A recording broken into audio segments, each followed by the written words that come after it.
Hi, everybody. My name is Catherine Brownlee, and this is a group of awesome individuals that are doing great work in the world of brain and mental health here in Canada. And we hope that this spreads a good message and that we all know what each other's doing so that we can collaborate more, find ways to serve and support the masses. So thank you for joining us. And we're just going to do round the table starting with Mr. Louie.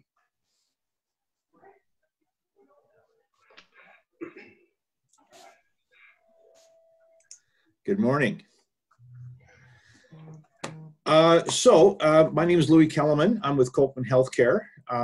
We are a private healthcare clinic. We focus on the whole being, both physical and mental and emotional. We are owned by TELUS Health, which is about a 2-year-old development. It's an interesting thing because, of course, these large corporations like TELUS Health and Bell and other are very, very focused today on mental health and these type of things. An interesting development at Copeman is about a month ago, we got a new, CEO, general manager. She's actually a psychiatrist. So what I'm seeing is an extreme refocusing of our business and where it's going to go. And we're going to be providing and focusing much more on the mental health. But I've shared this with a couple of people that I believe that our mental health affects our physical health and our physical health affects our mental health. So it's all tied together. You can't fix one thing in isolation and be healthy. It requires health on the whole. So I'm here to participate, be a connector, and learn as much as I can. Thank you. And you certainly are a connector, Louie. You put me in touch with many people in this room, actually. So I'm really glad that you're here. Thank you. Miss Cindy Radu. Like a surprise. All right, Cindy Radu. I'm really going to speak to you from the perspective of somebody with lived experience. I've spoken a great deal about my lived experience on a couple of fronts. One, with regard to my own mental health issues in 2002, postpartum depression, very different system at the time. My physician was able to choose my psychiatrist for me, and that allowed me to have a personal psychiatrist that was consistent throughout my care. And I went through emergency, I've gone through lockdown and all that kind of stuff with suicidal ideation. I've never made a suicide attempt. At that time, I was with a law firm. I had extremely good employee assistance program support. So I like to speak on both the experience on the mental health side, but also on the employer side. The second time around was after the flood, 2013-14, with PTSD and generalized anxiety disorder. By now, the system had changed dramatically, and every time I went to a different hospital, I had to deal with a different psychiatrist and their views on medications, etc. Dramatically different in terms of my recovery. I was bounced around. I had no consistent care. I felt like I was being treated as an experiment with regards to medication. A horrible experience with my EAP program with one of the large banks. Denied coverage for 6 months. I'm, among other things, a lawyer by training, very fortunate that I had 3 or 4 lawyer friends who helped advocate for me and actually get my disability leave approved. During that time, I also did QEEG and was fortunate to have participated in Pure North's program for additional supplementary health care. After that, recovered from that, I ended up with a large CA firm and was very passionate about having proper EAP. Was not supported at the highest levels.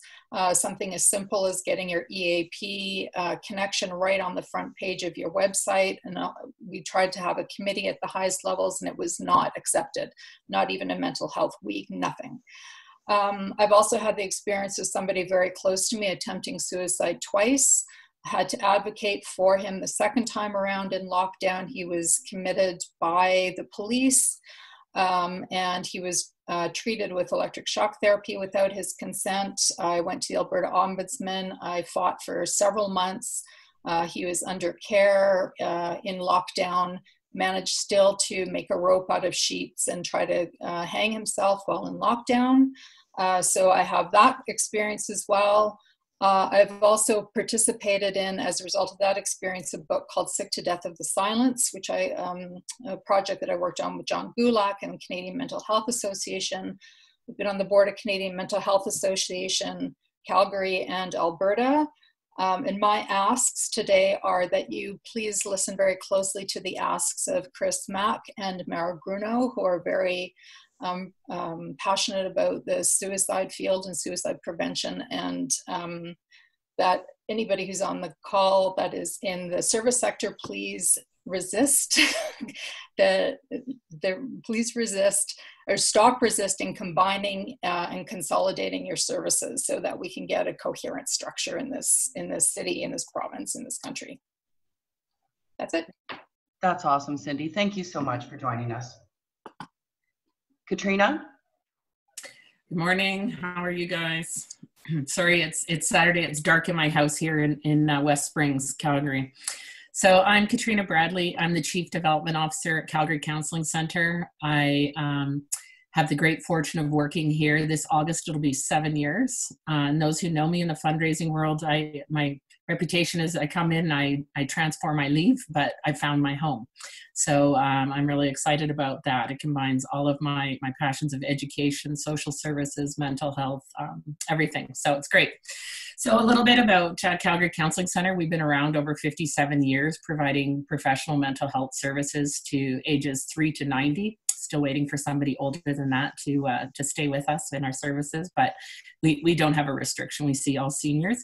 We do that through individual, couple, family therapy and group programs as well. We've been around to support the community through all kinds of challenging times like the Southern Alberta floods. We did actually create a High River Counseling Center in collaboration with the town and the government and all kinds of folks. We were there for just under 3 years. We were there to support Slave Lake, Fort Mac fires, and then, of course, in Calgary, several recessions, including the longest one that we've seen. We do this with no wait list. We haven't had a wait list in over 15 years, and we have no financial barriers. So we provide financial subsidies to people who couldn't afford service otherwise. We won't turn anyone away. Myself and my team, that's what we spend a great deal of our time in the community seeking support through donations and grants to support our subsidized counseling program. We're also the largest trainer in counseling through the Haskell Learning Center. We train about 125, give or take, each year, predominantly social work and psychologists, our psychology graduate and postgraduates. And we also conduct research to inform practice. We have the largest database in domestic violence outcomes, and it's accessed by researchers locally, nationally, internationally. And some of that work's been recognized in a really awesome article. We were delighted in the Globe and Mail. It was a big feature starting on the front page. It was a few pages long. Atlantic Magazine and Avenue as well.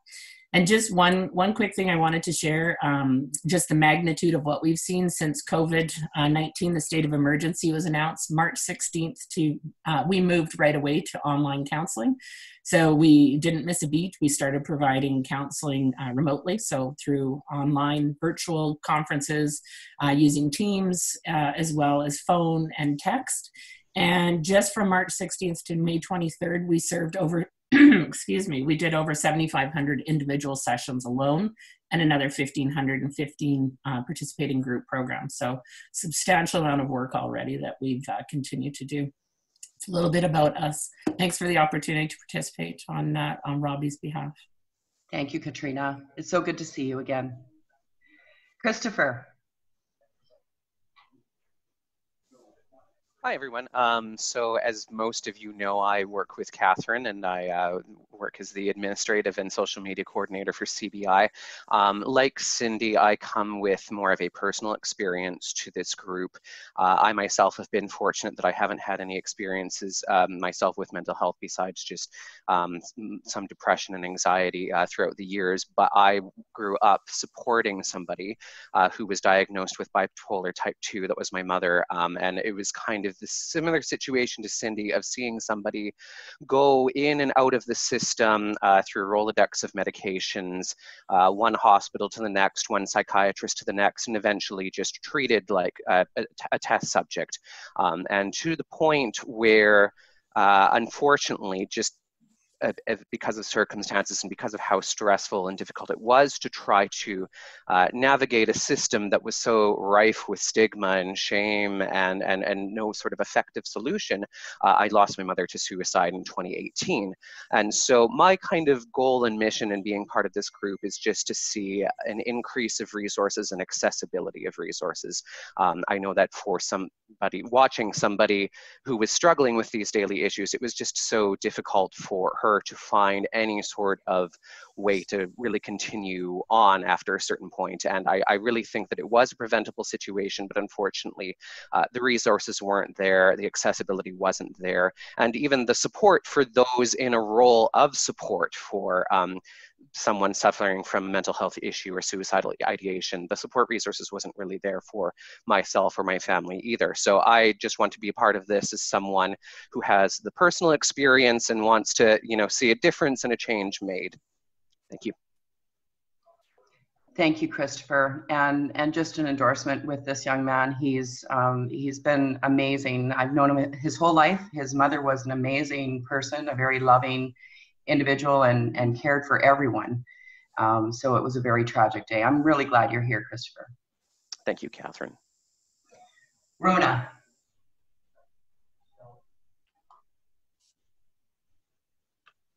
Hi, everyone. My name is Rona Schneeberger, and I work as a forest therapy guide. I also work as a hiking guide and naturalist here in the Canadian Rockies.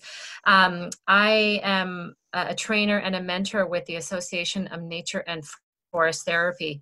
Oh no, I'm getting a message. My internet connection's unstable. How timely. So I'm sort of the leader of the arm of that organization here in Canada. And I really think that forest therapy is like the low-hanging fruit of mental health. It's so easy, it's so accessible, and the results can be quite profound for some. And it can just be, it's just a great complement to what other people are doing. If you've ever read an article about how nature is good for you, this all stems from that practice in Japan. So there's a lot of research that shows that spending time in nature will help reduce cortisol levels, blood pressure, heart rate.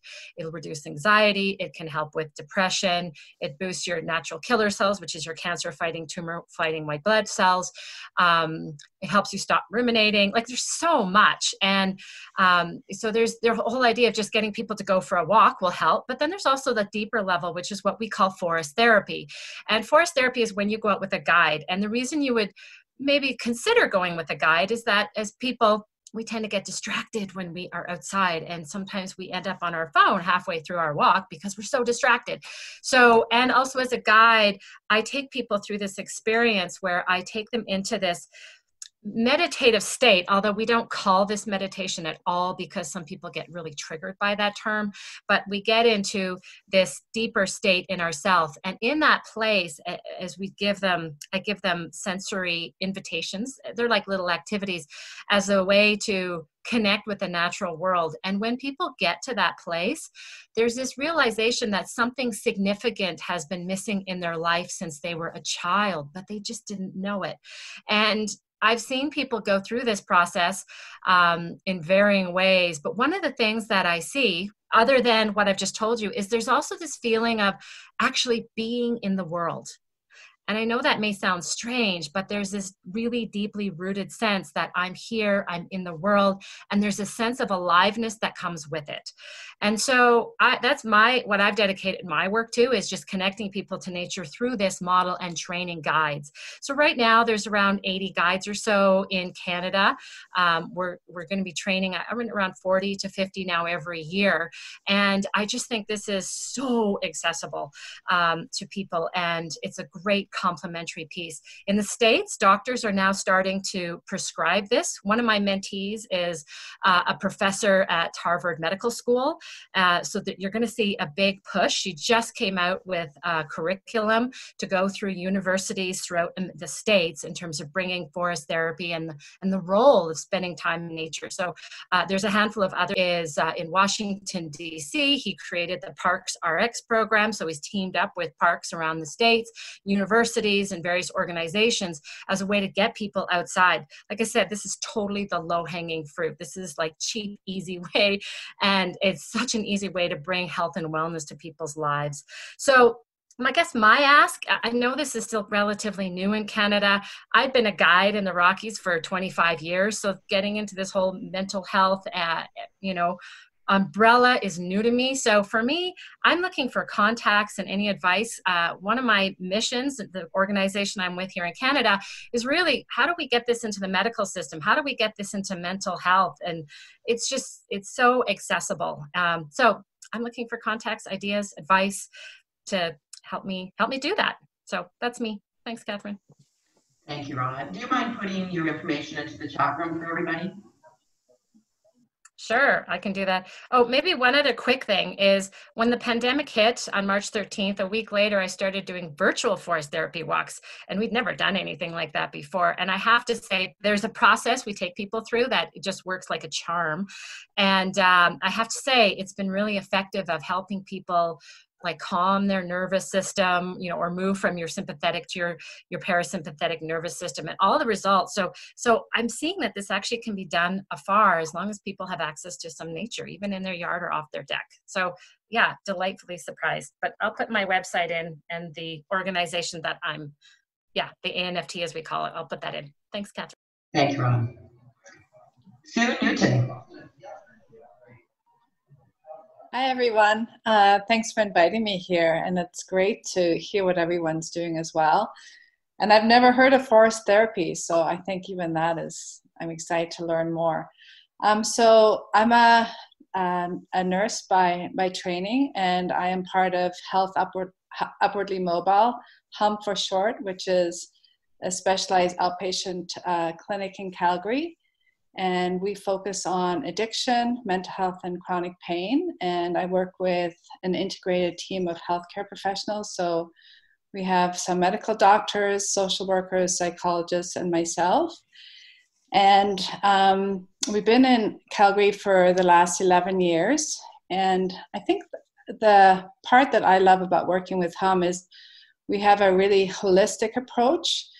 And by that, I mean, it's the biopsychosocial spiritual. So we help people look at the physical health, the social supports, meaning and purpose in their life, and also obviously mental health. And we feel so strongly about helping people be the best versions of themselves and appreciating the brain is involved in everything we do.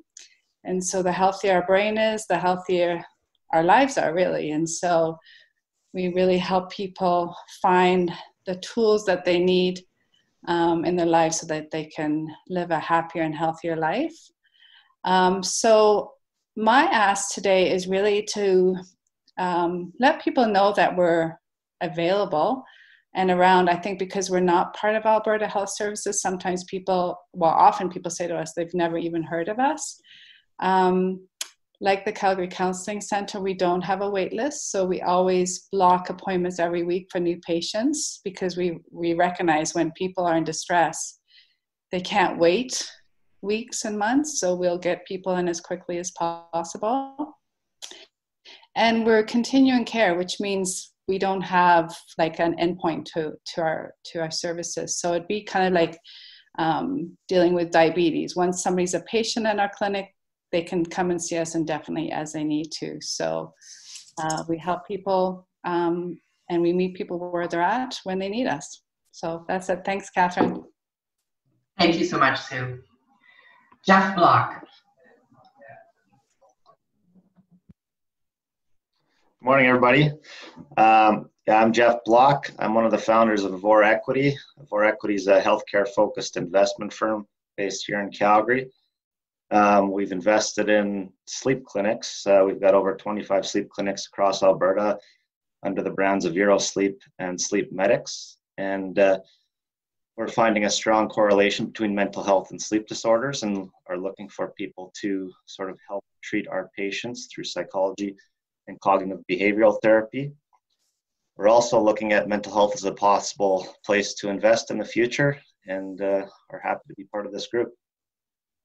Thanks. Thank you so much, Jeff. I appreciate it. And sleep is so important, right? For all of us. Oh my gosh. Yeah, good. Lovely Kim Titus. You're on mute, babe. First, thank you for inviting me, Catherine, and thank you, Christopher, for all your work and the emails back and forth. Appreciate your help on this. So I'm Kim Titus, and I'm with the Thumbs Up Foundation. It's a family foundation that we started as a result of our son's suicide in 2015. We have, it's a broken system. I think everyone here has some experience with the brokenness of the system. As a result of our foundation, it's community-based with an eye for whatever the work we do here to test it, that it can become replicable, transferable, and scalable in size to help ideally globally. That's the pie-in-the-sky vision. We've done some, through our work, we in 2018 brought our community together, all of our RCMP, school division, etc., to put our finger on the pulse of our community, which I think is a pretty, I live in Airdrie, it's a pretty typical community, although younger than most. And we've worked with people that reach out to Thumbs Up, or people who have been in the system and have not either found the help that they've needed for themselves or their loved ones, or they're about to start and they don't know where to start. So that's the role that we played. Our current project is a project called Harmonized Health. I have Al Hepworth here with me, who is a co-founder of our Harmonized Health pilot project. Sue Newton from HUM, we collaborate with them as well. They're a part of it. It's an integrated approach to mental health, and the big piece of it is we're really focused on incorporating the community into it. So we know that people do well in treatment. We know what they do while they're in typical support, but then what happens to them when they come back into their daily lives, and where is that support? And so we engage people who've been through the system, peer support, peer navigation, and all of that kind of stuff. We have some exciting news, is that we did recently apply to the government for funding for our pilot project, and just received word last week that they're going to fully fund our Harmonized Health project. Yeah, so it's very exciting. It's another level of endorsement and credibility for us. We worked hard. Al works. We're just so grateful to have Al as well. So yeah, so we're in. Our ask was on the thing was, increasingly, because we're learning as we go, and that perhaps there's an opportunity to create the Harmonized Health model into a social enterprise. And so, and I say that sounding smarter about social enterprises than I really am. So, what is that, and what does that look like? Because those are the kinds of things that seem to be bumping up against now in our long-term planning. So, and I'm very happy because one of our four-legged stools, the legs on our four-legged stool, is alternative. So, Rona, I'd really like to connect with you after and talk about kind of how we could perhaps at some point in time incorporate nature and all of that. So yeah, I'm happy to be here. Catherine, can't thank you enough for including us in this.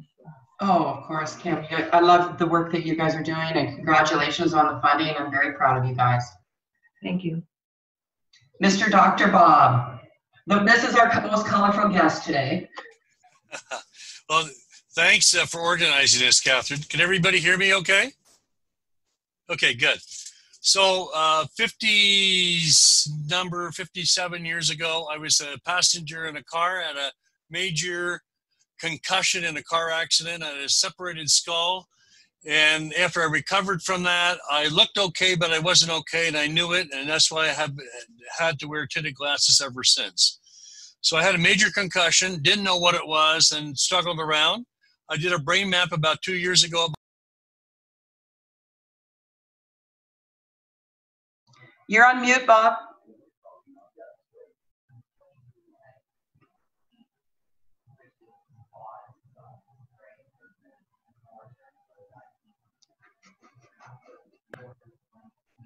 Catherine, can you unmute him?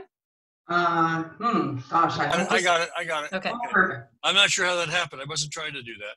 Okay, so I did my brain map, and Stuart said he had a major concussion some years ago. I said, yeah, it was 55 years ago, and I would have hit the ceiling here from the back seat. My brain would have rebounded over there. He opened up, and that's exactly what I had. I still have something the size of a quarter over here. Still have some problems there, but I've been workarounds ever since. Now, some of the things that I do is to connect people up. So I'm hoping that we have collaborative clusters that people have similar kinds of things, and you'll see that the clusters aren't all the same, but they go together. Some of the people that I know, you will know. George Gosby was one of my students. I knew him well, and it was a heartbreak for all of us. Brett Wilson, he was one of my MBA students, know him well. He donates money to mental health. I think if we give him a plan in terms of how to do this in a more eclectic way of doing things, that would be good. Psychiatrist, I attended Glenda McQueen's final lecture. She was head of psychiatry at Calgary Cumming School of Medicine. She said only 16% of the pills work. And I said, that's a gross number. That's not a net number. The net number is probably negative. So I want to talk with Lewis about TELUS, because if that's what the person is doing, there's a new brand of psychiatrists that know the pills don't work and they don't know what else to do. Psychiatry is the only mental discipline that does not use equipment. And what they do is typically they would put people in one of like 10 boxes of DSM categories. It doesn't matter how you got there. You just have to go in one box, and it does. You can't have two boxes. It doesn't matter because the pills are all the same. Uppers, downers, and lithium. If one doesn't work, you try the other one. But if you did a brain map first, and the data was published in 1995, your success rate goes from 16% gross to about 85. Okay, now that data has been out there for 25 years. Then a couple other aspects is that my view is the physical problem is, like, if you can see, it's really high. If you can figure out how to do a physical assessment, including nutrients and what other kinds of reasons, biochemical reasons, and move the physical part down, the psychology doesn't have to go nearly as far. Otherwise, your psychology has to go really far to override the physical part. In addition to that, I have a collaborative cluster going down medical doctors that we're forming for non-invasive health and wellness, and these are well-esteemed medical doctors that know that the current system doesn't work. We're not able to go public yet. We have to get the network together, but eventually you will need. Do not underestimate the power of the medical doctors to stay inside the box and to push back anything which is not the gold standard, which means it's status quo. So we need medical doctors on the front end. Cy Frank tried to do that, and he had the innovation plan for the province, and the stress for that killed him. And that took away the heat show for everybody else in the province. A couple other aspects here is the QEEG, brain feedback. I'm familiar with that.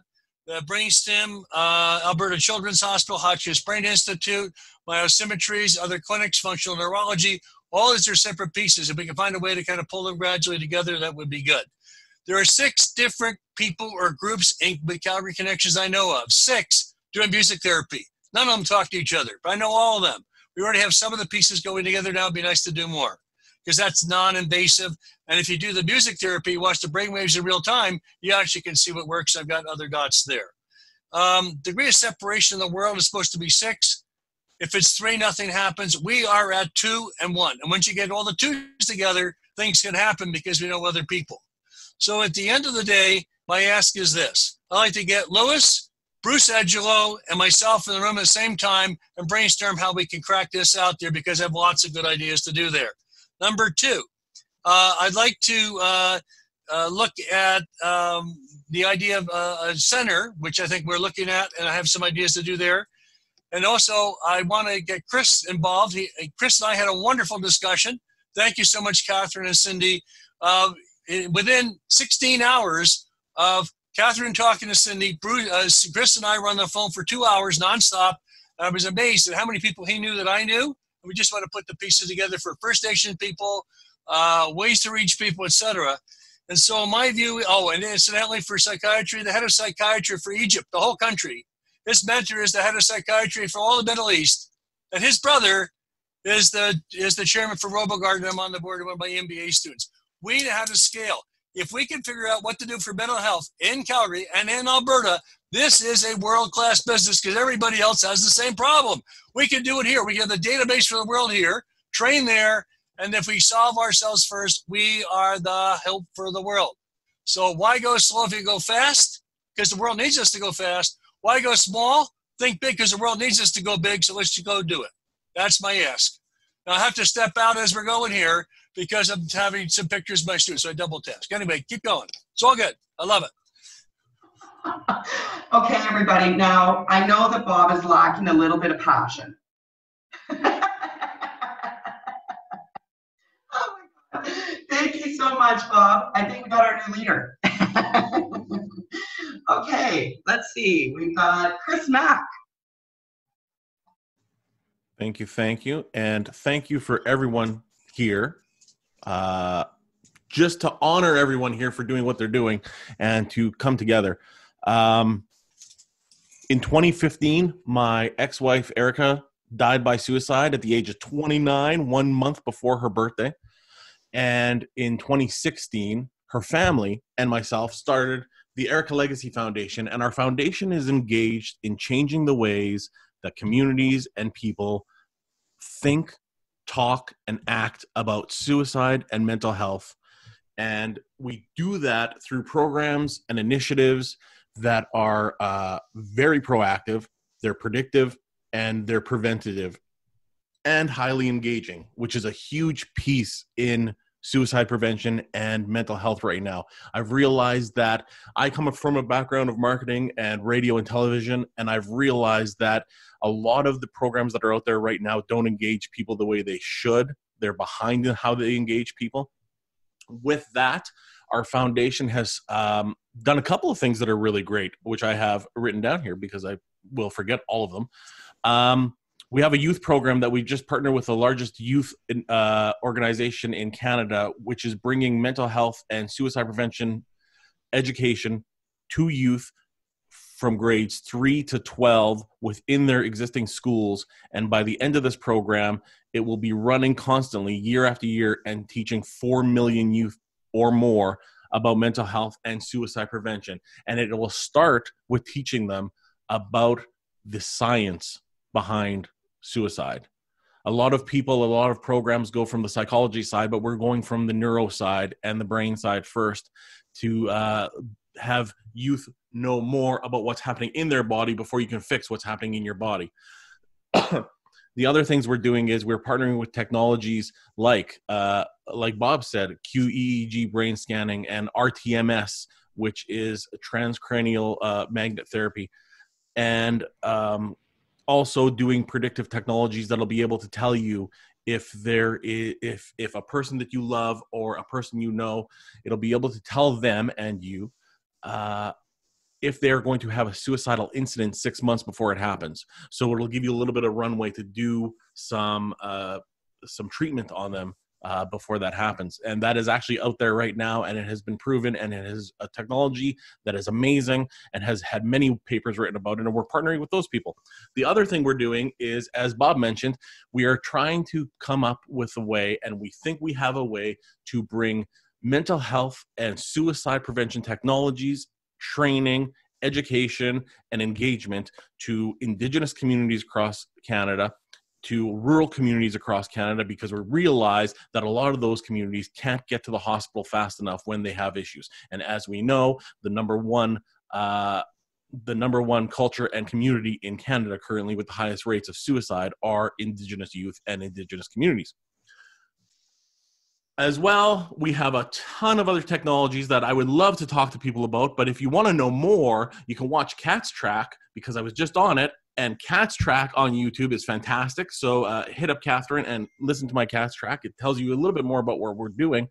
But my ask is the same all the time. I realize, and when we started our foundation, we realized that there's a lot of great foundations and there's a lot of great researchers and there's a lot of great work being done out there.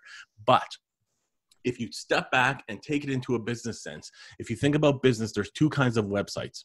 There's a website that's a megaphone that just gives you information all the time, and there's websites that are hubs that connect people. At the Erica Legacy Foundation, we want to be a hub. We want to connect others who want to make a large-scale impact and change the focus of mental health and suicide towards more of the science and how those treatments will work. But we want to connect with people and really focus all of everybody's collective knowledge, energy, funding sources into specific projects that can specifically truly move the needle in regards to suicide prevention and well-being. Projects that start with science first and then go into various different treatments. And that's what we want to do. Thank you. Awesome. Thank you so much, Chris. And we absolutely love you on Cat's Track, so thanks for joining there too. All right, Mr. Angelo. Good morning, all, and thank you, Kat, for your leadership in putting this on, and hopefully we can continue it. Know some of the faces around the room, and appreciate everyone's time this morning. So my lived experiences, per se, 35 years in AA, ex-spouse, 10-year relationship. She was bipolar, and again, lived experience with that through meds and the ups and downs of that situation. Going back to Bob's earlier comment, I personally have done a lot of work with Lee Gerdes and his work in brain mapping and brain awakenings. It has been instrumental on things that I have done in that space, and so I can live that. Related to community work, which is relevant to today's topic, I have been part of Calgary Health Trust, chair the Fund Development Council for Peter Lougheed and the work we're doing there on the medical side. I was blessed to be part of the board for Calgary Counseling Center and know Katrina well, and great time there with Robbie and the team for a number of years, and stepped away from Calgary Counseling Center and then had an opportunity to chair Aspen Family Community Network, and amazing work that we're doing in the community there, and mental health is a big piece of that. And then most recently was asked and joined the Mental Health and Addictions Advisory Council that Jason put together under Minister Luang, and we're nearing some completed work. We've got a report that needs to get done for the minister in, we said June, it's going to probably slide to July. To the extent of that work, there's a symposium 2-day workshop online that has been put in our calendars for June 8th and 9th. And with the permission of the council, I can't share the invitation because it's an invitation only, but with the permission of this group, I could share our database, get it to that organizer, and some of you are already invited to that work. Like I know, for an example, Calgary Counseling Center, Robbie has been invited to participate in that workshop. But what we are truly trying to do is to make sure that we have all the voices at the table for the work we're trying to do in mental health and addictions, which is a more collaborative approach than we've ever seen, because we know there's gaps. We know there's significant missing links to the work that we're doing in the community. And the only way we solve for that is to make sure that people's voices are at the table and that you're on side with the approaches that we're wanting to take. And it's never too late. So I looked at my invitation this morning that just hit me late, like mid, I think it was in my inbox for Wednesday, Thursday, and I'm restricted from sharing the invitation just by virtue of where it came out and how it came out. But I'm reasonably certain that I could get our information, if that's available to share, into that organizer with a note to get invitations out to the group that are not already being invited, so that you can see firsthand and then make sure your voice is at the table with respect to the work of mental health and addictions that's taking place in the province. And I've never been so blessed to be part of a group of individuals. Yeah, and yeah, my lens is coming at it from lived experiences on the addiction side, but I've had lots of experience on the mental health. And I just have been so blessed by the quality of people and the intention to do things differently, because there are major gaps, and we are recognizing the significant impact that it's having both financially and personally. And it's never been more relevant as we've worked through COVID, because the two main issues that no one is talking about through 9/11, and this is across Canada, but I know firsthand from talking to the chief of 911 center for Calgary, and I don't think Doug would mind me saying this, is that the two most relevant calls that have taken place since COVID breakdown, or since we've gone in isolation, have been domestic abuse calls and suicides. And his team is absolutely reeling from that, because they're probably two of the most challenging calls that they would respond to. Accidents and a variety of other things are down simply because of less people around. But when Doug said, yeah, our call rate has gone up, and this is not just a Calgary piece, this is across the country, and it would be more so across, from a worldwide perspective. But it's just, we've never been more reminded than we currently are with the state and the place that we need to find better outcomes. So delighted to be part of this, Catherine. Thank you for your leadership. And again, with the permission of the group, I would share our database across to make sure you get invited into that council. And if that's not available, I understand that. So. Thank you, Bruce, and thank you for sharing all that. Prior to putting this together, everyone gave the permission that this would be live and online, so it's available. It will be live to public from our website, or you can actually have it from into your own Dropbox. We also have the database that Christopher will make sure that everyone receives. And again, that's for public use. All right, so I do have our database because it came in one of the links to this meeting. So I'll share that across with the organizer when I get off the call. Thank you, Catherine. Thank you, Bruce. And I'm just going to do a shout out for Dr. Corey Deacon. Brain mapping has been mentioned a few times here. That is extremely important. I absolutely am very passionate about the work that he's doing. Unfortunately, with Dr. Donaldson's passing, Dr. Deacon, I think, is the one that I would recommend. He's also on CAT's track, so you can hear him and his good work. His organization is called Nirvana. Excellent. So next is Mr. Scott Barry. Nice to see you, Scott. Great. Yeah, thanks very much, Catherine, and thanks for putting this together. And just I want to comment on some of Bruce's comments there as well. I'm just really grateful that Bruce, you've got that vision and understand where the holes are. So thank you for taking that leadership. My background is I'm a personal coach. I've been a coach for about 20 years, trained in the brain story. I'm a stress coach, trained in hypnotherapy, various other things. And most recently, I've decided to become a nature forest therapist. And Rana will be, I believe, my mentor at some point. I've, in fact, discovered this particular therapy recently. And as Rana said, there's significant opportunities for people to really very quickly reduce any of their sort of stress and anxiety issues simply by following that type of regime. So I'm really excited about going through that as well. My background primarily in the mental health world is that my personal experience is my son suffers from mental health and had made several attempts on his life. I'm glad to say he's still with us, but it was a catalyst for me to move stronger and more deliberately into that world. In 2012, I chose to leave the corporate world and take on the job of executive director of Empowering Minds.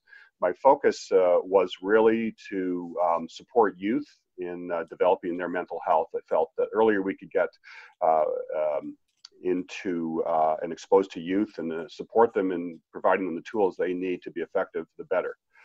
And ultimately, I've also been involved with Scouts Canada for about 20 years, and I sat on the Woods Homes board and Kids Up Front. So the real theme for me has been working with youth as early on as possible.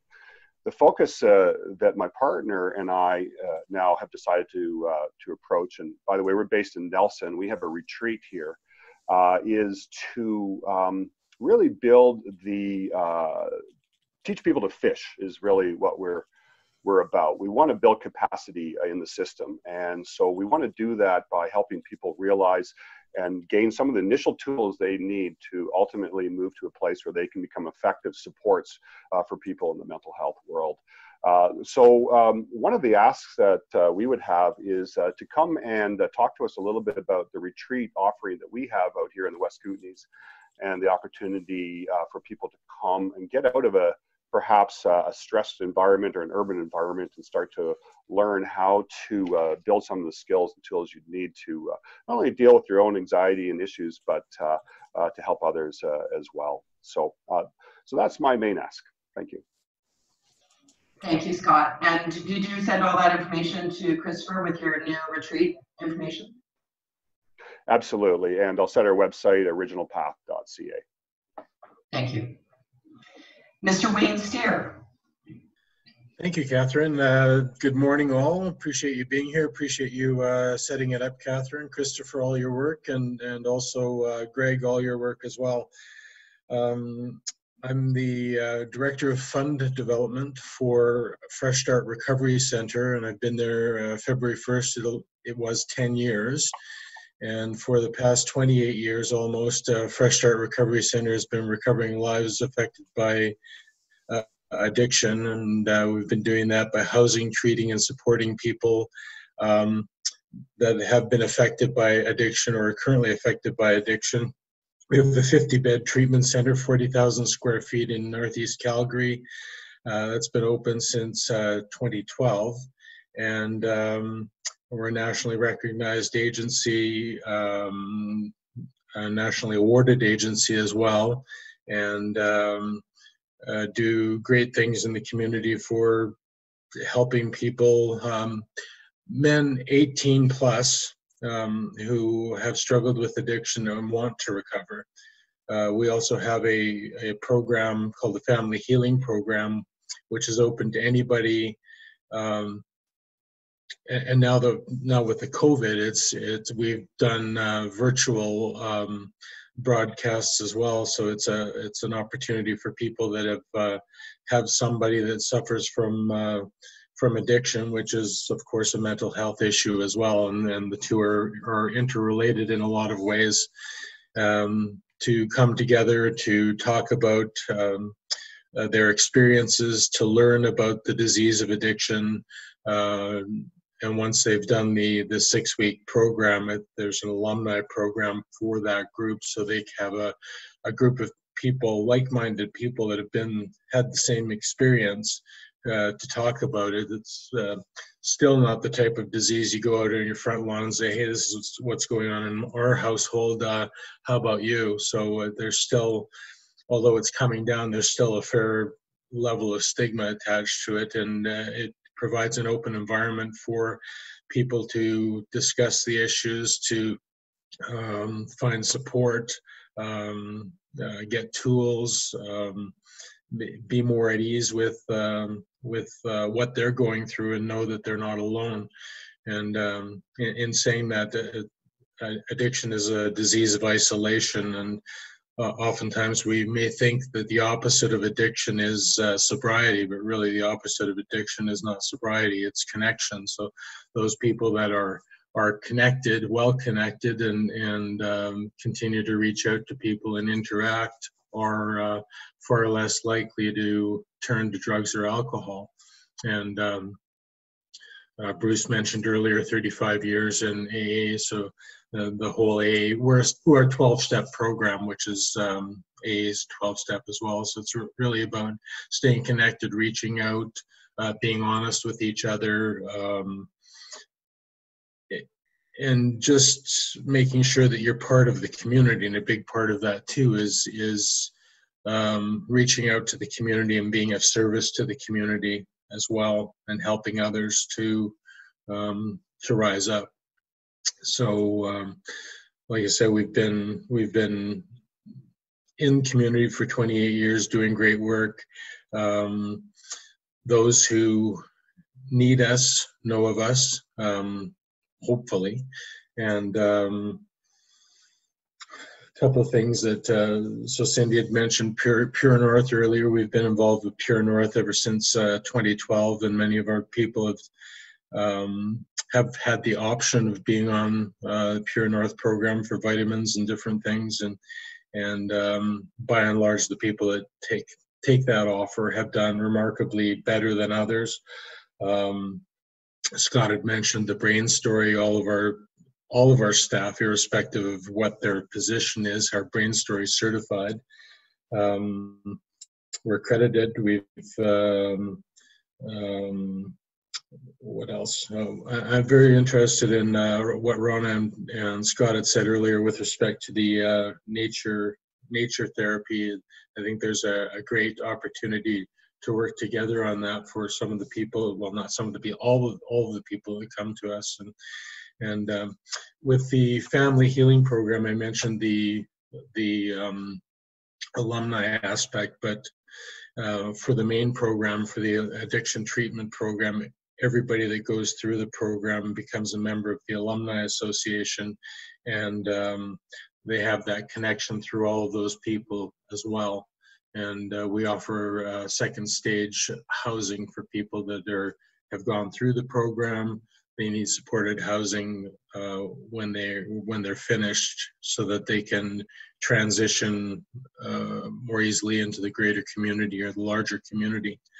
And we're very open. Many of you have been to our facility, have been to functions that we've had at our facility, and one of the things that one of our mottos is that we play well with others, and we're very open to collaborating and being part of community to make community stronger in so many ways and so many opportunities. The ask is that if you know of somebody that needs our services and wants to recover, let us know, and we'd be happy to help however we can.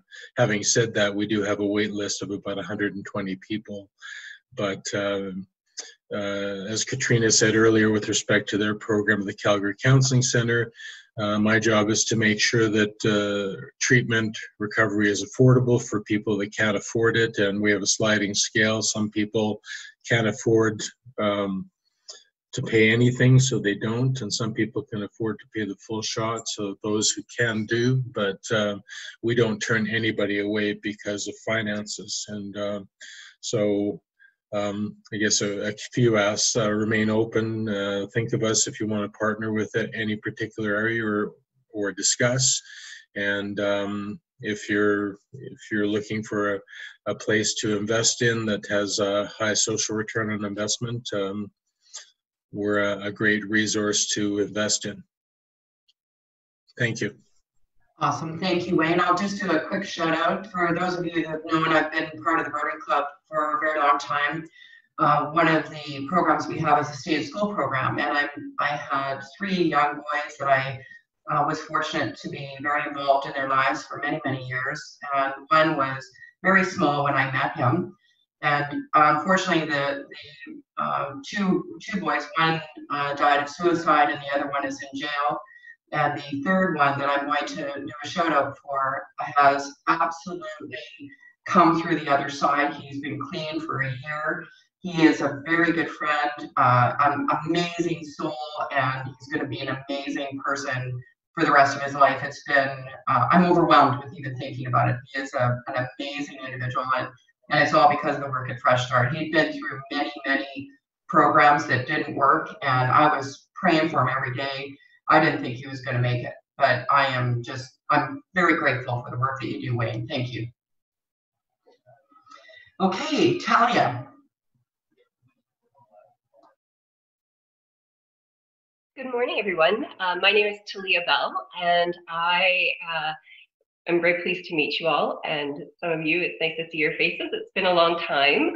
I have spent 20 years working in the nonprofit sector with various organizations, including United Way, helping to launch something called the Social Impact Lab, which supports new ideas to come to fruition in the community, social enterprises, and ways of working together and connecting. I've also spent quite a bit of time instructing at Mount Royal University in the Department of Criminal Justice and as a suicide intervention facilitator for several years for organizations. And now as a vice president at YW Calgary Programs and Services, I think the ability to connect the intersections of systems and many of the gaps are very apparent. So it's great and timely to have a conversation like this, especially with COVID.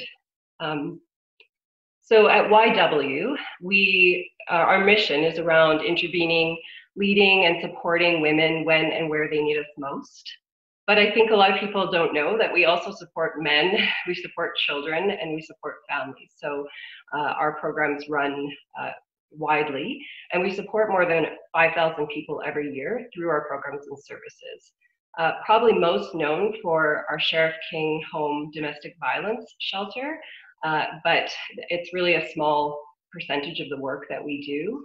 And lots of the work is around outreach, transitional housing, language instruction for newcomers, childcare, and then a focus on mental health. So counseling and mindfulness with a foundation of brain science and trauma-informed care being how our service delivery works. And so I know in the spreadsheet that we put out, I focused on counseling and mindfulness, but there really isn't a program that we don't run that doesn't have some form of mental health component.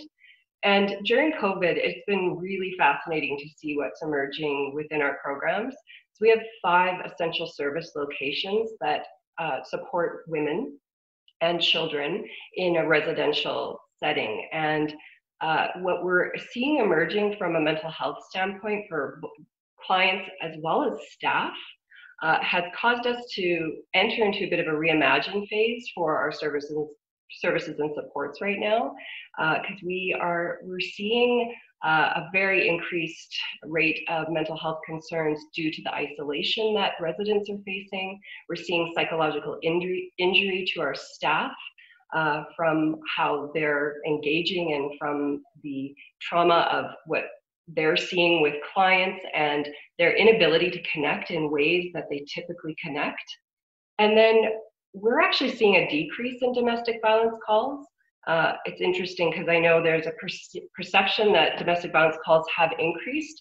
They have increased sort of in a general way, but they haven't increased in the city from a Calgary police statistic when it comes to violence.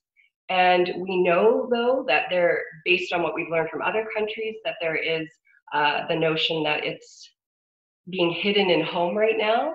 And so we anticipate that there will be a major spike. Our occupancy is more than 100% in our domestic violence areas. So while calls have decreased, the need for shelter has not. It's still very needed. We have a wait. I mean, we don't keep a wait list because we connect or we put people into hotels, but there's a high demand and a high need. The other thing that we're seeing is a really high volume of child maltreatment, more than I've ever seen in the critical incidents that are coming through. And part of that is what's happening as well. The schools aren't around, that connection and community and the ability to raise issues. And so we anticipate a very high degree of mental health concerns as part of our reimagine phase in terms of the services and supports that are going to be needed. So being able to connect and network and learn with others who are like-minded is definitely something that I'm interested in terms of an ask, and for us to be able to continuously improve the supports that we're giving. Thanks, Catherine. Awesome, thank you so much. And over to Miss Karen with the lavender fields.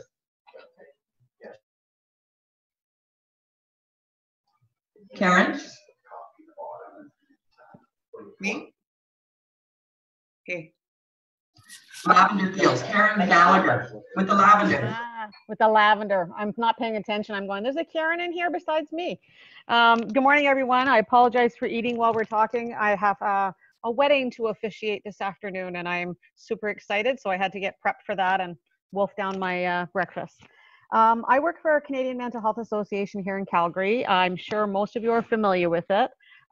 Canadian Mental Health Association has been around nationally since 1918. Here in Alberta, there are 8 local CMHAs, Calgary being one of them, and obviously an Alberta division. We operate kind of like a franchise, and that is both good and bad, I think, in that our services are dictated by the community that we reside in. So Calgary CMHA has very different services than CMHA up in Wood Buffalo or CMHA in Lethbridge. Here in Calgary, I'm in the fund development side as well as Wayne and Katrina, but I also have a background in social work. I obviously have multiple interests like all of us. I think anyone who doesn't says that they don't have a lived experience lies or isn't yet in touch with that part of themselves. I have a family with 2 suicides. My husband and I raised 50 foster children, and every child that came into my home came from a family that experienced mental health and addiction and trauma-based work. I wish I'd known much more when I was that young foster mom. We didn't know as much then. That inspired me to go back to become a social worker in my 40s and kind of change the work. During that time, my husband was diagnosed with major depression. He's had situational as well as chronic since he was 16. And so that permeates how our world works. My passion has always been about mental health and youth particularly. And I was drawn into CMHA after experiencing my own experience where I had a head trauma as well 2 years ago, which resulted in a massive depression for 4 months that I had never experienced before. And it caused me to quit my job as an executive director somewhere and say, nope, back to this work because this is what fulfills my soul. And this is how we change the world. I used to say I'm tired and I can only focus on Calgary, but I'll go for Alberta. CMHA splits our services. Half is AHS funded. So we have 5 group homes. We have independent living. So 150 clients that are complex that we support. Those services have obviously not decreased during COVID. We are considered essential service on that side of things. And I'm very proud we've managed to maintain all those facilities COVID-free during this time due to great work and great staffing and great leadership. The other half of our services split between our clinical program. So we do clinical as well, but we specialize in grief and loss and families in recovery from suicide. So we're doing individual counseling, group sessions, and all of those we're currently doing in an online format like this. We have our peer support group, which is amazing. A lot of our work is in the belief that those with lived experience are experts in their experience, and it is they that should have a voice at the table. So we have a peer training program, and we hire our peers, and we have some folks that have actually, for the first time in their lives, come off AISH to come work with us in supporting others with mental health and addiction concerns. We have a welcome center that's usually open, unfortunately, obviously closed right now, where folks can come drop in and connect with us. And then we have Recovery College. So we have taken the model of education. We approach it very much from that wellness place of well-being. All of our courses are based on personal growth and personal strength, all on trauma-informed, and really about that, how do you take your life right now and your journey of recovery, whatever that looks like, and see it as a valid one and one that's worthy of, I think, honor and respect, because everybody has a different position they take. If I were to ask anything, is that CMHA, I think like all of us, are in phases right now where we're reevaluating and looking at our services and saying, is what we do, is how we do it the right approach? And I think especially during this COVID time when we have seen some things work very well online, but we also know some things are not working well online. Where we have a wait list for clients is people that do not want to do this. They want to sit face to face with someone. And so how do we integrate that going forward? And then how do we sort of accept humbly that everything that we have done, while it has been good and with good intent, may not be right for this time? And I think I'm very proud to say it's an organization that's willing to evaluate that. My ask would be that we be invited to the tables, and also we will host some of the tables, I think, at some point, because we have great connections within this province. But the work is necessary. I thank you all for sharing your vulnerable stories. The 2 suicides in my family are something that we talk about regularly, because when you talk, you take away the shame and the stigma. So that alone, for me, I honor all of you who've had the strength to talk about that, because that's a difficult thing, but man, so critically important. Thank you for having us today, and appreciate Kat for pulling this together. Thank you, Karen. Thanks for joining us. Mara. Morning, everyone. I'm Mara Grunow, and I'm the Executive Director at the Center for Suicide Prevention. Catherine and Chris, thanks for having me and for including me in this discussion today. So I'm delighted to go right after Karen, because we are also a branch of the Canadian Mental Health Association in Alberta. Our branch operates a little bit differently than the ones that Karen was describing, in that we have a provincial scope. So our office is in Calgary, but our programs go all through the province, and we also sit on many national tables in terms of policy development and research and expert advisory groups as well. So we've heard a lot about suicide already today, and I just have to say I'm delighted. When I started working in this field, suicide was the one part of mental illness or mental health that no one would talk about, even if you worked in mental health. And in the last decade, we've seen just an incredible shift in terms of having the dialogue. So my heart goes out to all of the people today who have shared about their losses. We've all been touched by suicide in some way, but some of us more directly, and there's no grief like suicide grief. Suicide is complex, and it's complex because people are complex. No two people's journeys are the same. No two people come to consider suicide for the same reasons. And because of the complexity, there are not a lot of best practices. And there is research, and we need more, but we're not there yet. So what we know about best practices in suicide prevention from the World Health Organization is that there's basically 4 big buckets. The first is open and easy access to mental health care. So people get the care they need when they need it in the right way. Might be with a peer, it might be with a psychiatrist. Not everyone needs the same kind of care, but they need access to it. The second one is responsible media reporting. We need the media to drive the conversation and to have the conversation to start to reduce the stigma. But we don't want glamour and we don't want sensationalism. We want thoughtful, sensitive reporting. The third is means restriction. Make it more difficult for people to access things that they can use to kill themselves. And this is at a population level. So things like bridge barriers or blister packs for medication. These things work because if you can create a pause for somebody, that's often long enough to help them go a different direction. And the last bucket is education. So education, surveillance, research. And when we talk about education, it's from public communication campaigns all the way up to technical training for our experts. And the way that we can reduce suicide from a population level is if we have all those buckets driving together. We need an integrated, multi-pronged approach. Just one angle is not going to do it. It may help on the individual level, but it's not going to change on a population level.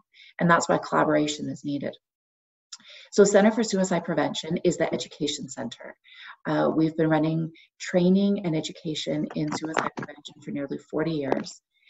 We work in over 400 different agencies in Alberta alone, where we come in and provide the training. And there's been some references by others to that today already.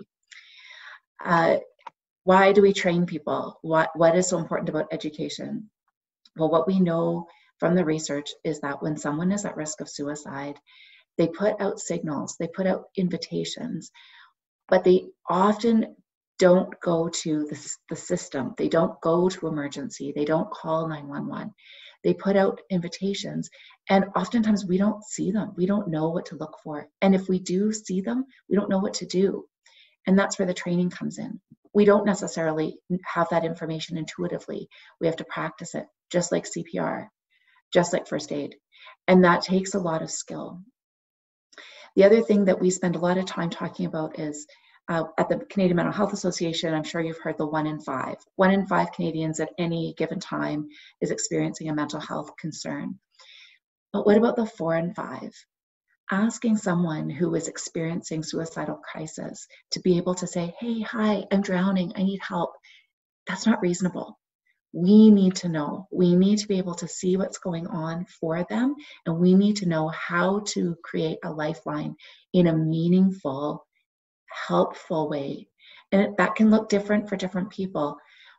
And like I said, it's not intuitive, and that's where the education comes. We need to better understand what our role can be, how we can help others, and how we can teach others to help others to create a social safety net. And then back to the easy access to mental health care, we need to know how to get people the care that they need in a timely way. So my ask of the group that is in the chart is that we don't lump suicide in with all of mental health.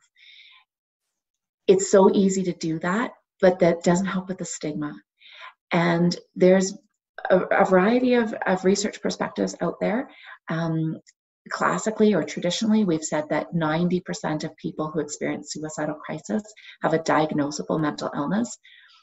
there's contrary research out there to that. Some people still believe that. Some people think it's more around 50%, meaning people could experience suicidality without another diagnosable mental health concern.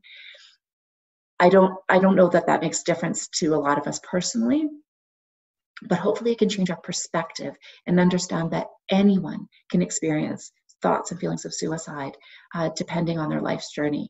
And so we need to be prepared to reach out to anyone. Thanks for having me today.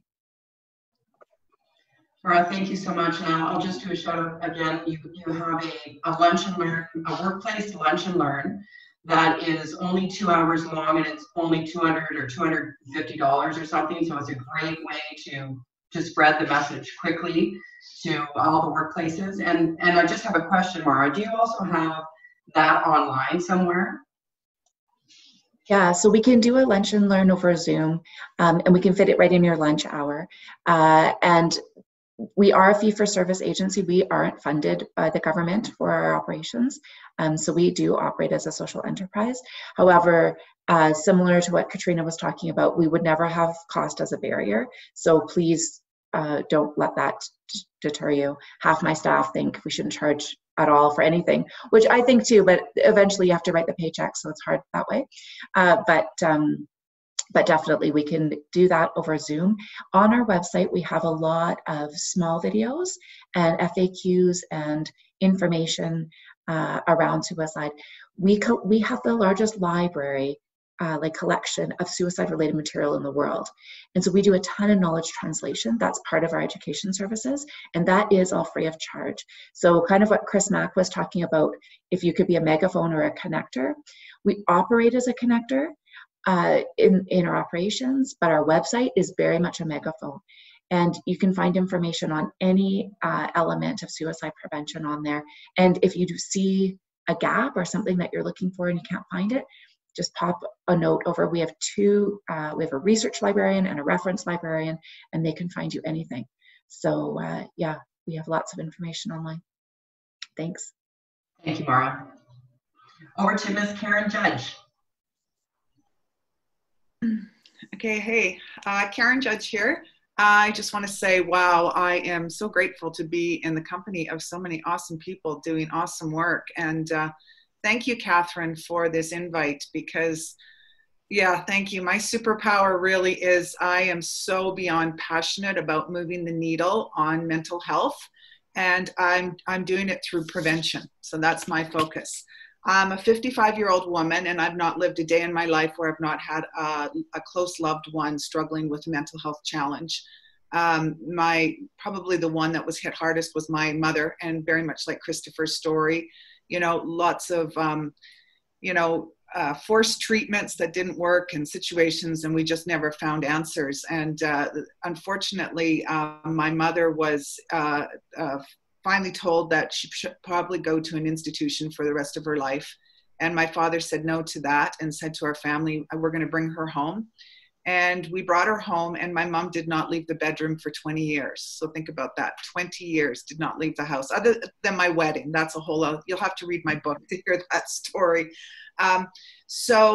Very much, lots of lived experience. I have a brother who struggles. I lost a friend to suicide, and the list goes on and on, like all of us. And then myself 8 years ago, I was hit with my own real life crisis when I lost my mother, my father, and my sister within months of each other. And I had estates to settle, lawsuits to fight, and I was overwhelmed. And I realized I had enough awareness to know that I had every checkbox to have my own challenge. And I said no to it. And I made a deal with myself that I was going to go figure out how to stay well. And so I started studying positive psychology, neuroscience, self-development. I took lots of mental health training, mental health first aid, peer support certified. Along the way, what I learned was that how powerful we really are, and how we really there is hope for wellness. And so I thought I was going to live in the world of mental health. I really wanted to find a place there. And so I did a lot of kind of research around there. I was one of the founding volunteers for Partners for Mental Health that came out of Mental Health Commission. And so we would have initiatives, and we would try to implement them within the city. And that just all kind of fizzled out. I was the only person on the committee that was a member of the community. Everybody else was a part of some organization working in the mental health field. And it just kind of fizzled out. And I ended up doing a couple of my own projects I did one with high school here and with some with the National Music Center. And we did like a suicide awareness, which was really successful. It's called the You Matter project. And it was very successful. It's kind of parked right now, which I really want to bring out again because working with youth is my community investment. But it morphed into me opening up my own business. And so I have a company called A Dose of Happiness. And I live very much in just the proactive space. And what my business does is we offer experiences, education, products, and services that connect to brain, mind health, and the science of happiness. So it's all about being proactive and just really educating people and getting them engaged. I also coach one-on-one. And I do a lot of speaking, and I do corporate work where we're really trying to get into corporations and really help them build a wellness program. I don't compete with the EAP programs. That's not what I'm there to do. It's more tied into working together, because you definitely have to have your EAP program, but it's about making wellness part of daily culture. So something that we're working on. I'm just getting ready to relaunch our space. I have a 7,500 square foot space in Bankers Hall. And we are really working more on the experiences in there. And we have a space that it's like an education hub where we can host about 70 people at a time. And so do a lot of education sessions, which we've been doing more online. And just working to launch the website. So we want a website that's just really fun and upbeat, but also has connects people to a lot of resources out there of wellness, but also will have some component to it of people who are looking for help, that there's a resource, and maybe this community, we would place that on the website there. Again, that's not my space that I'm in, but definitely if I can help somebody, then that's really my biggest thing is what I do is I'm working to try to get people to be paying attention to what this is. Mental health is a tough conversation. It's not often a popular one. It's not one that most people feel comfortable about, and most don't even understand it. I have people that say, frankly, Karen, I don't even understand depression, which, none of us are immune. And, it's going to impact all of us. And people just really don't understand. And so I'm just really trying to create a fun and sexy way. I did some work with Louise Bradley from Mental Health Commission, and many years ago she flew out and had dinner with me and heard my story, and she just said, Karen, I've never met anybody with a story like yours before that's so positive, and would you just promise me one thing? And I said, what? She goes, that you will make this sexy. And I took that very seriously, and that's what I'm trying to do. So, I call it a dose of happiness, because if I really called it a dose of sadness, I don't think anybody would show up. But, happiness is not the absence of sadness. To me, it's the belief that you can do something about it. And that's really what we're trying to create there, and to really just find a way for people to just feel really safe to engage in this and to start understanding it. And my biggest thing is I'm about getting people to the yes. Because I believe that until you say yes to yourself, it doesn't matter what processes or systems or organizations we have, if somebody's not going to step in to accepting or being open to wanting the support, or to be paying attention to their own brain, mind health, then it's hopeless. So it's really, I just want to get people to say yes to themselves, and then empower them, and connect them to resources for whatever they are. And like someone said on here, I'm forgetting, we're all snowflakes. So no two of us are the same. And so and I think that's the biggest challenge with mental health, is because there's no one size fits all. If you have a heart attack and you go in and see Billy the Kid at the Foothills Hospital, he does the same surgery over and over and over and over again, right? But when it comes to mental health, it's not. And we've got to look at it bigger. And so it's about connecting people, not telling them what you think that they need, but giving them what they actually need. And so it's connecting them to resources. And then it's really the support piece, and just really keeping the energy and just creating a place where people feel safe. So we've got some really great, we're about to reopen, and our space is going to be really more about experiences. So we've got like Calgary Reads coming in, and we really talk about the importance of reading and knowledge. We've got this great business coming in called Build Gratitude. I'm very much about, gratitude. It gets me through my challenging times, because of course our brain can't have a happy and sad thought at the same time. So when I'm feeling my own mental health is challenged, I know gratitude really helps me shift. So we're doing stuff like that. I would really love to talk to you, Jeff, because we're just working on doing a huge installation on the importance of sleep. We have another installation on toxic-free homes and the importance of that on our mental health. So just a lot of wellness stuff there. And so I'm really here as I'm a connector. And so, just to learn about what everybody's doing here. And of course, I know some people on here already. But just to be a connector, to know everybody and to direct or whatever, however I can support or whatever, I'm just open. And my ask is, we're looking for wellness products and services to showcase in the space. So if anybody knows anyone, I'd love a referral or just to get the word out about the space, because it is a pilot project. I'm a big thinker. And I have a big vision. I have a 20-year business plan, and I have a vision for, growing this. So giving it my all to see where this can go. And I just would love everyone to just come down and get a dose of happiness and just come see the space. And that's what I do. Thank you, Karen. It's a beautiful space. I'm so glad you put it together. Yeah, thank you. All right, over to Dave Taylor. Good morning, everyone, and thank you, Catherine, for the time here today. I'm on the highway to Edmonton, and I'm out by Pinoca right now, so hopefully my connection stays strong here and everyone can hear me okay. I am the owner and co-founder of Infront Marketing. We are a strategic digital advertising agency, and I'm brought here today through a couple of partnerships and collaborations, and very happy to be here. The group is phenomenal, and I'm really enjoying all the information I've heard from everybody today.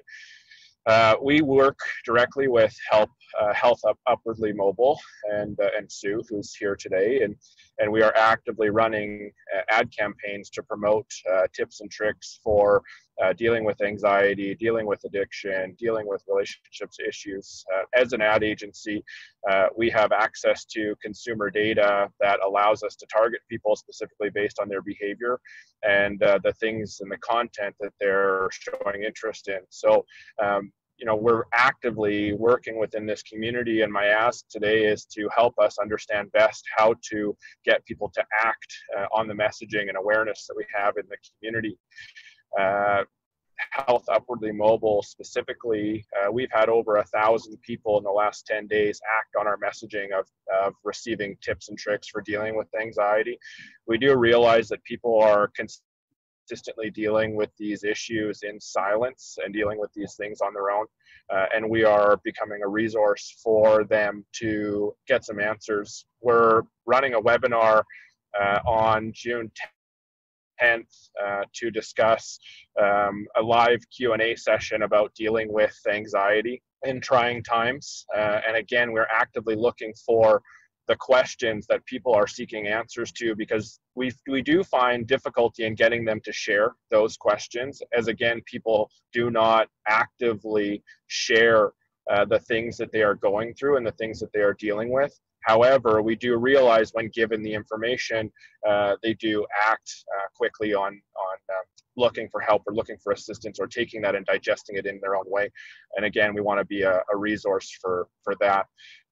Also, as an agency, we do have not-for-profit rates. We're actively looking to partner with more businesses and associations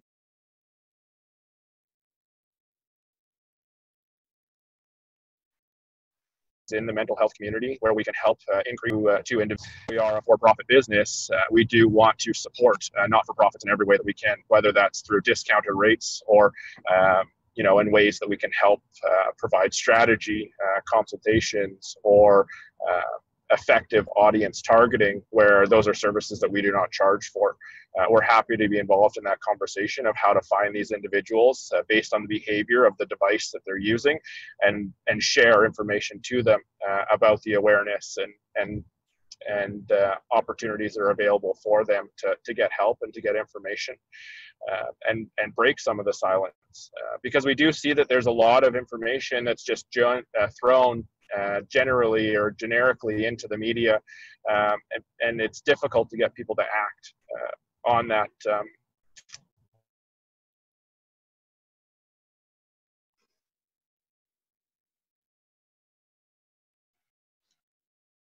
On that messaging. So collaborations or partnership sessions that our business can be a part of that helps us learn the best way to share information to people or get them to act on the information that we are sharing to them. I would love to be a part of those sessions so we can learn quite deeply what does it take when somebody engages with our messaging. It's one thing, but to get them to act on the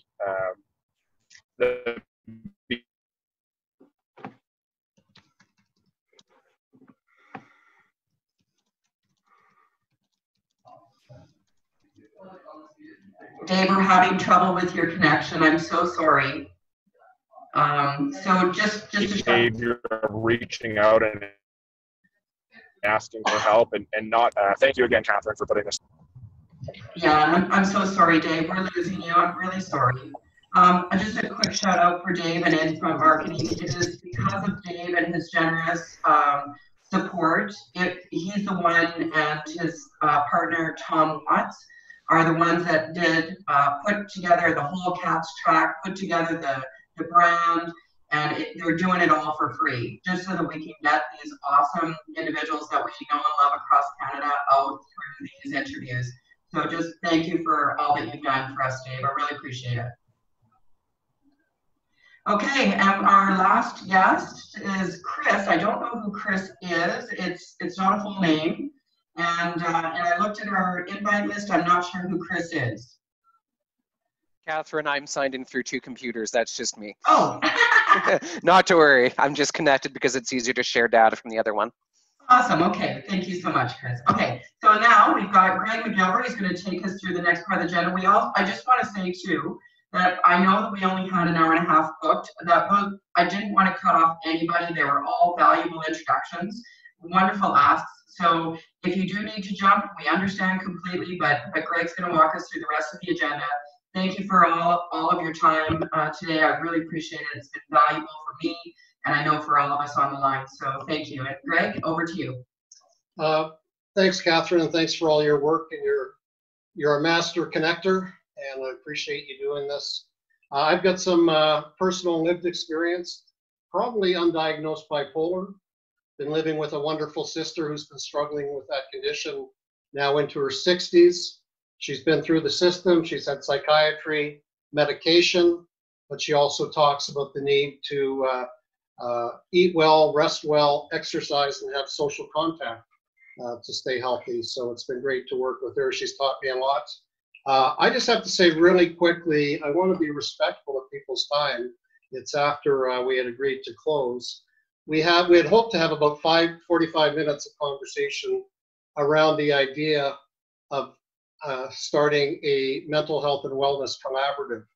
I've had the privilege of working 20 years in the oil patch, another 15 years doing things like scenario planning and systems across Canada, across North America, healthcare, education, energy, environment, transportation, and been able to start to connect dots. And my conclusion, and thinking about Bob's comments, the idea, first thing you go is how can we integrate